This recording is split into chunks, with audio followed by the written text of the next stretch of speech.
Go ahead. 5 of 7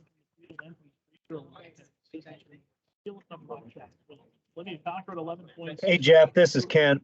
Yeah, Ken. What did, obviously, the third quarter seems to be the big difference. What did you see from your team in that quarter? Well, they just whooped their ass, is what it is, Ken. I mean, we did nothing defensively. It started in the second quarter, actually, where we just refused offensively to do what we have worked on. We'd get a lead, we'd fight to get a lead, and then we'd shoot ourselves in the foot. We would have lack of communication on defense.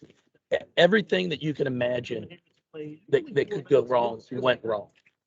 And that 18-0 run we had, I don't know how many, I called a timeout. We had a media timeout. There was another stoppage in play that took place. I mean, we get them down 40-28, and then I make a substitution. We foul, make 2 free throws, then we give up a 3 because we don't match up. We don't communicate. Then we turn the ball over. Then we foul Jewel Spear, who's the unbelievable player. We said make sure we don't foul her. She makes 2 free throws. We turn the ball over again. We get a steal. Then we turn the ball over again. I mean, and then we foul. It's just we're our own worst enemy in that stretch. We're up 12 points, guys, and it is turnover. 1 point for 3 straight turnovers. Yeah, 3 straight turnovers, and before you know it, we are down 1. And then we, again, it's like the NC State game. I mean, we went, I don't know how many minutes, 6 minutes without scoring. And the problem is we're trying to run stuff that we've worked on in shoot around, we've worked on in practice, and we come out and we don't execute it. So it's my fault. I mean, I 11:30 to bring it to you on 9. We have to fix it, man. I'll tell you that. We have to fix it because I'm not used to this.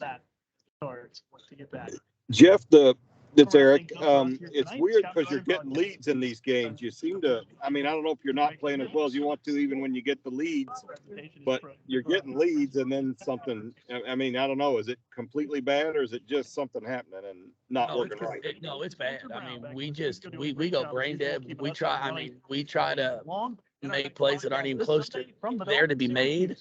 I don't know. It's really, there's no the urgency. We don't have urgency.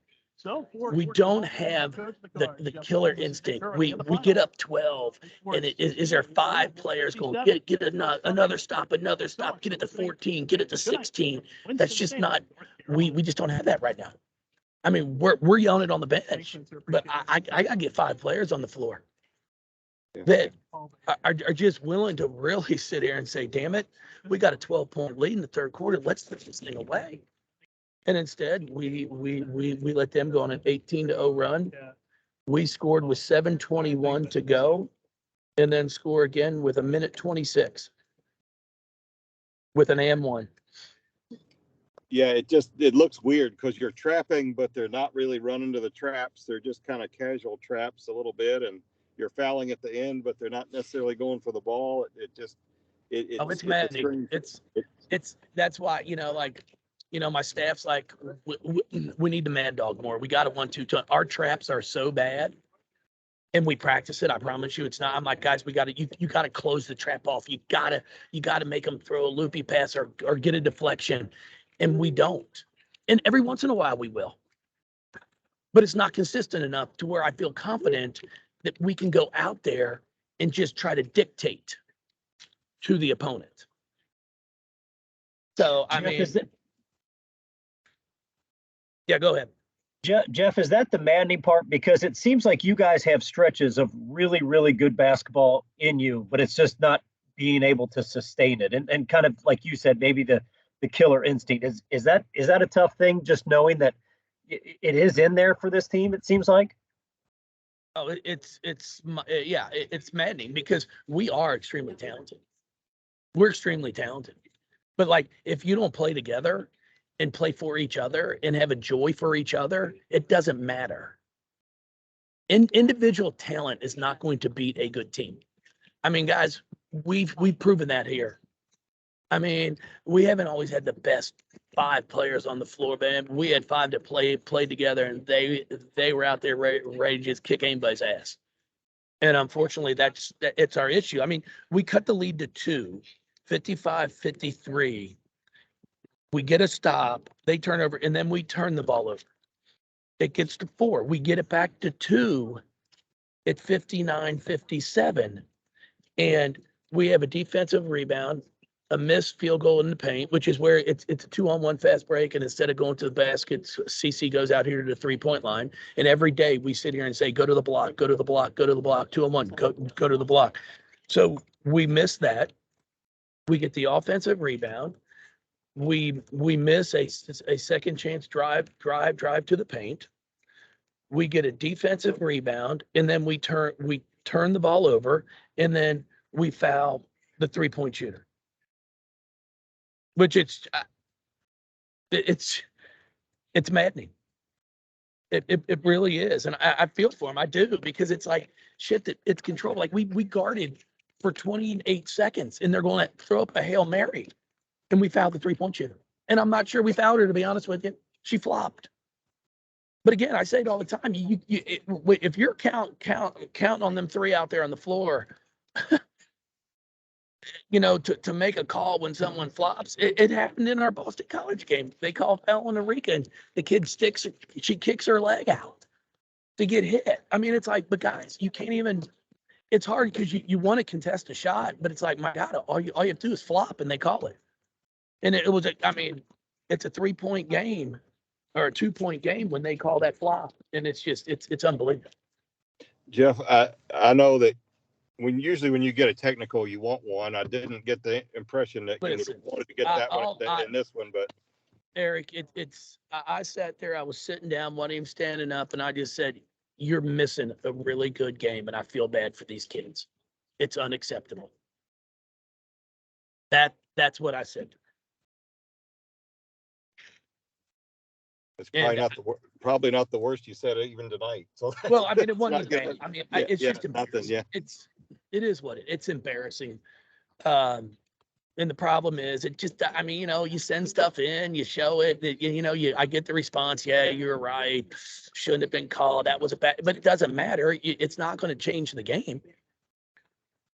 We're getting on our players to be better, coaches to be better. Everybody's got to be better. Everybody involved in the game has to get better. Do you, at this point, I mean, what's the leadership situation with your players, I guess, is the question to be asked at this point. Somebody on that team is going to have to step up too and kind of take some initiative to try and fix things, I guess. Is that a concern for you? Yeah, I mean, I think that's part of our issue is, it's finding that one on the floor. Like, Chelsea Hall last year wasn't a really vocal leader, but she picked up the ball on defense. She won the huge score, but in games when you needed her to make shots, she made shots. She distributed. She made the right pass, got people involved. Like if Haley was on, she found Haley. If it was Emily, she'd find Emily. Like, we don't necessarily have that. Cece's a scorer. There's no, that's what, but it's like, okay, well then everybody else has to be involved. Everybody's got to know, okay, we start the game. Morgan was very active on the defensive end of the floor, causing havoc. Well, let's try to get her going. But then she settles for a 15-foot shot off the second pass. We have to learn a lot. We got a lot to learn. It just sucks. I hate losing, man. I mean, I know our fans are upset. You don't, and they're, I tell our kids, I'm like, guys, do not get on social media. You're stupid if you do. Everybody's got an opinion, and everybody's got their 2 cents to say, and that's great. But it's not going to be anything good. I mean, they complained when we went to a Final Four, God forbid. So it's going to be bad now. That's part of it. You're about the half. I can count a half dozen coaches I've sat through press conferences, and these are good basketball teams: Kansas, North Carolina, Kentucky men. That buttons that these guys have pushed aren't necessarily working. I don't know. I mean, those guys are coaching pros now. You are to a lesser degree. I don't know how much if the game itself has changed, but that may be something we start asking like after the season or something. But it is Yeah, strange. I don't think, you know, everybody's got a circle. Okay, everybody's got circles. So everybody, I can only imagine how many of their phones are blowing up right now, telling them how bad of a coach I am, and they should have done this, they should have done that, you should have gotten that shot, you should have gotten this shot. But see, that's part of it. But that's what you're talking about, Eric. I don't know, what's going to happen. There's access to everything. All these, in like for some of them, it's like, guys, you're at practice every day. You know what's going on. Your people aren't at practice every day. But like, who's going to say, yeah, I didn't practice well today? Nobody is. And I feel bad for them. I do. Because I mean, it's brutal. I mean, social media for all kids. I mean, it's terrible how somebody with a screen name will just flat out attack kids. I don't care if you attack me. Go like I don't even read it anyway, so it doesn't matter to me. When the day comes that I can retire, I promise you won't see me on social media. I don't need it. It does nothing for me. But for some people, it's all they have. So it's time to attack kids, attack whatever, and they unfortunately read it. That's why you see so many players, even college kids, that are stepping away because they need a mental break. But I keep telling them, stop reading it. Just stop reading it. Go buy a flip phone.